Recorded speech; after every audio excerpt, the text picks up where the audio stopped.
para representar o povo paulista no melhor interesse da minha nação.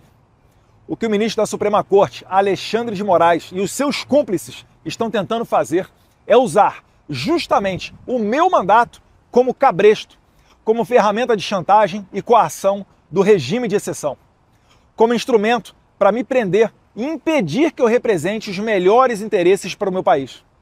Seria mais confortável ficar quieto, recebendo um excelente salário e fingindo defender os paulistas e meus irmãos brasileiros do que enfrentar esse sistema covarde e desumano. Mas eu não aceitei esse chamado para ter conforto ou comodidade. Eu aceitei esse chamado para defender os valores da nossa civilização. Aceitei essa vocação como um compromisso não só com a minha família e a minha nação, mas como uma aliança com Deus, um voto de lealdade que apenas um homem com caráter e fé pode entender. Se você me perguntasse, Davi, qual é o seu filme favorito? Você já é um cara já ficando idoso, né? 41 anos, maduro, né? Você já deve ter visto vários filmes, mas qual é aquele favorito? Aquele número 1, o imbatível, o que marca você como nenhum outro? Eu diria que é o filme do Mel Gibson, tinha que ser, né? Coração Valente. Aquele filme, meus irmãos, ele mostra que viver oprimido, submisso, é pior do que falecer. Não importa que você tenha um final triste, como é o caso de William Wallace, as pessoas vão lembrar de você pela sua coragem. Seu nome ficará nas mentes por muitas gerações, que é o caso do William Wallace. Vivendo em uma realidade onde se pagava muito imposto, era impossível os próprios cidadãos daquela terra, a Escócia, escravizada pelos ingleses, um rei tirano, era impossível se desenvolver ali. Você vivia literalmente para pagar impostos e sofrer os abusos dos nobres que vinham todos da Europa. Os caras chegaram a constituir uma lei chamada Primeira Note, que nada mais era de que a mulher da aldeia, ou seja, a mulher pobre ali que se casava, e as pessoas casavam virgem, né, seguindo as leis do cristianismo, ela não perderia a sua virgindade com o seu marido, mas sim com o nobre daquela região. Vim exigir o direito da prima nocte. Como o senhor dessas terras, abençoo este casamento, levando a noiva para minha cama na primeira noite da sua união. Meu Deus, não levas, não!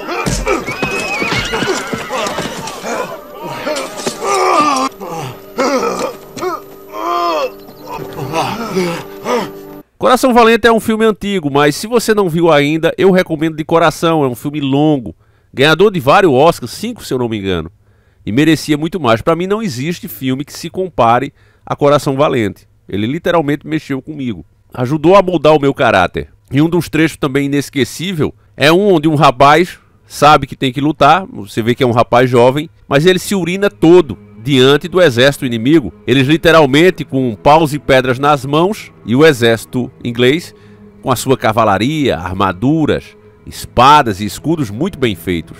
E os pobres camponeses ali, tendo só a coragem para enfrentá-los. E mesmo se urinando, o cara continua ali, porque ele sabe que é pior viver submisso. E uma parte do exército começa a querer desistir. E o William Wallace faz um discurso que eu gostaria que você ouvisse. Vou fazer de tudo para passar aqui.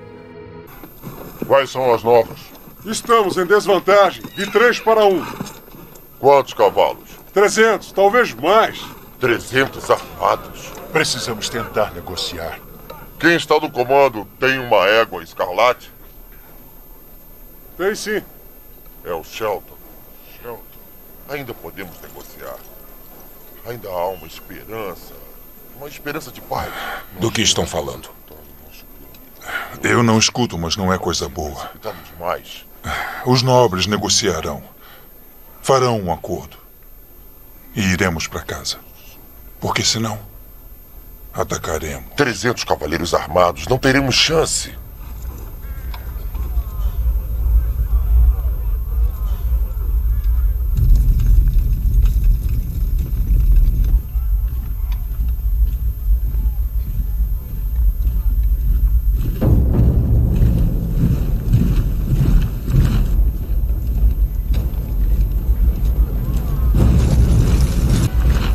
Eu não vim aqui lutar para que eles ganhem mais terras.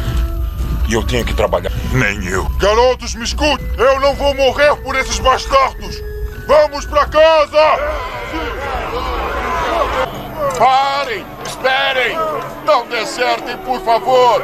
Esperem até termos... William Wallace? Não pode ser. É muito baixo. O Todo-Poderoso diz que esta luta vai ser muito boa. Ela atraiu os melhores. Por teres te apresentado neste campo de guerra, eu te agradeço. Este é o nosso exército. Para te reunires a ele, prestarás homenagem. E se este é o teu exército, por que estão indo embora? Nós não viemos aqui para lutar por eles. Para casa, os ingleses. Filhos da Escócia, eu sou William Wallace. William Wallace tem 2 metros de altura. Sim, eu vi mata homens a centenas. E se estivesse aqui, mataria ingleses com bolas de fogo dos seus olhos e raios do seu traseiro. Eu sou William Wallace e estou vendo um exército de meus conterrâneos que está desafiando. Viemos lutar como homens livres. E vós sois homens livres. O que iriam fazer sem liberdade? Lutareis? Não! Eu não quero morrer! Contra isso? Não! Fugiremos! Para sobreviver! Sim, fujam! E viverão, ao menos por um tempo. Morram em suas camas. Daqui a alguns anos, não valeria a pena trocar todos esses dias a partir de agora por uma chance, só uma chance, de vir aqui e dizer aos nossos inimigos: mas jamais irão tirar a nossa liberdade! Quando eu vejo esse filme eu me pergunto, como pode a Escócia, né, tão pequena, ter um filme da sua história que inspira pessoas por gerações? E o Brasil, sendo tão grande, não tem nada parecido. Os filmes brasileiros, ainda quando é nós mesmos que fazemos, são uma verdadeira piada de mau gosto. Não no sentido engraçado, mas de ruim mesmo. E lá fora, ninguém tá nem aí pro Brasil. Mas por que será?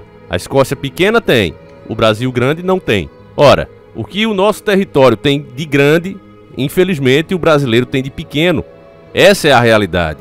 A atitude do Eduardo Bolsonaro já era de se esperar. Esses filhos de Bolsonaro foram inclusive o grande motivo do fracasso do governo dele. Ficou preso aos filhos. Veja que é justamente um filho o primeiro a correr. Ele, pelo menos, sabe que será preso, mas está esperando o julgamento. O filho já deu no pé. Não quer passar por isso. E é óbvio que isso vai manchar de fato a direita, os conservadores, que esse povo se apropriou dessa posição sem merecer. Sempre foram covardes e sempre foram preocupados consigo mesmo.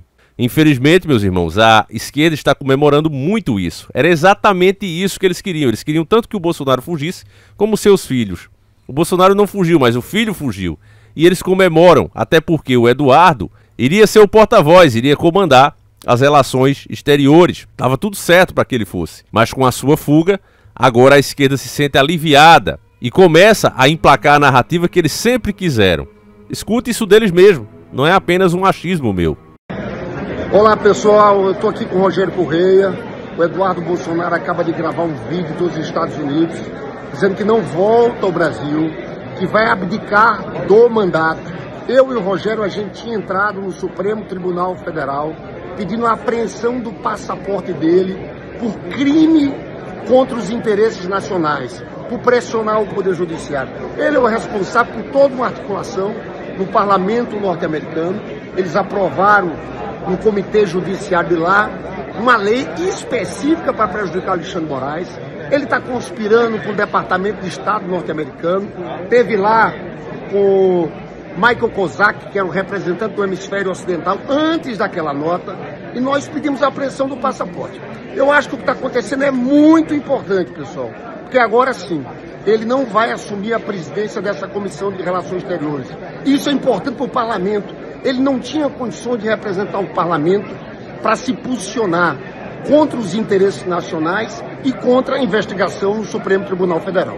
Lindbergh, nós acertamos em cheio. É óbvio que se ele voltasse para o Brasil, Alexandre de Moraes, a pedido nosso, ia confiscar o passaporte dele. E ele não poderia voltar aos Estados Unidos para continuar sua trama golpista. Por isso, ele preferiu ficar lá com medo de perder o passaporte. Nós acertamos em cheio. Ele queria fugir para preparar o golpe. E olha, está preparando a fuga do pai. Então aquelas medidas que nós pedimos também, para colocar a tornozeleira no Jair Bolsonaro, para não deixar ele aproximado da embaixada, precisa ser feito também, porque ele está lá preparando, além da fuga dele, a fuga do pai para o golpe continuado dele. Então atenção, pessoal, a luta continua. Dia 25, Bolsonaro vira réu e a comissão Credem não ficará mais nessas mãos. Olha, é melhor sim que ele fique logo lá nos Estados Unidos, que é o que não podia fazer, é o que estava fazendo. Ele já é a 4ª viagem, ele está lá, recebendo salário, às custas do Poder Legislativo, e o importante é que ele não vai representar o Poder Legislativo como presidente da Comissão de Relações Exteriores. Foi uma vitória importante, viu, pessoal? Vamos com tudo! É isso aí, ele queria virar um golpista institucionalizado na comissão, não dá, né? Pois é, meus irmãos, você viu, né? Sorriso de orelha a orelha. Maria do Rosário, Janones, aquela reca toda, estão todos muito felizes com essa fuga do Eduardo. Conseguiram finalmente o motivo que eles queriam para emplacar as classificações que eles fazem de tudo. É isso que dá negociar com o mal, fraquejar. Se você prestou atenção nas imagens que eu coloquei desse filme, se não prestou, volte de novo, né? Ou assista o filme, melhor ainda. Mas você percebe que os líderes, né, da Escócia, oprimidos, ao verem o exército inimigo, sabendo que eram muito mais numerosos, muito mais preparados do que o deles, a primeira reação covarde foi de negociar. Vamos tentar negociar. E a negociação que os caras fariam era complicar ainda mais a vida deles, pelo menos do povo deles. Eles, os líderes, ganham alguma regalia, alguma isenção de imposto, né, para ficarem quietos no seu canto. E o povo vai pagar todas as despesas de treta que houvesse ali. Todos os gastos com aqueles cavaleiros, armaduras, escudos, espadas, os escoceses teriam que suar muito na terra para pagar esse gasto. O Brasil, meu irmão, é experiente nisso. Quando conquistamos a falsa independência, nós aceitamos cobrir todos os gastos que Portugal teve ao nos enfrentar. Olha, vocês podem ser independentes, mas vocês assumem as despesas de treta que a gente teve aqui. E o Brasil disse, sim, senhores, nós assumiremos. É uma história, meu irmão, desde o começo, de covardia. Infelizmente, essa é que é a realidade. E enquanto a gente não mudar essa mentalidade, continuarmos nos abaixando e confiando em pessoas assim, o resultado não pode ser diferente. O Brasil, como eu já disse a vocês, e repito, está indo a passos largos em direção ao comunismo e a bandeira é vermelha. É dura essa realidade, mas a nossa bandeira já está vermelha. Deixa a tua opinião aí, meus irmãos. A gente volta amanhã com mais um vídeo. Fiquem todos com Deus. Um abraço e vamos orar. Dobrar os joelhos é a única coisa que a gente pode fazer nesse momento de trevas tão intensas no país. Um abraço, fiquem com Deus e fui.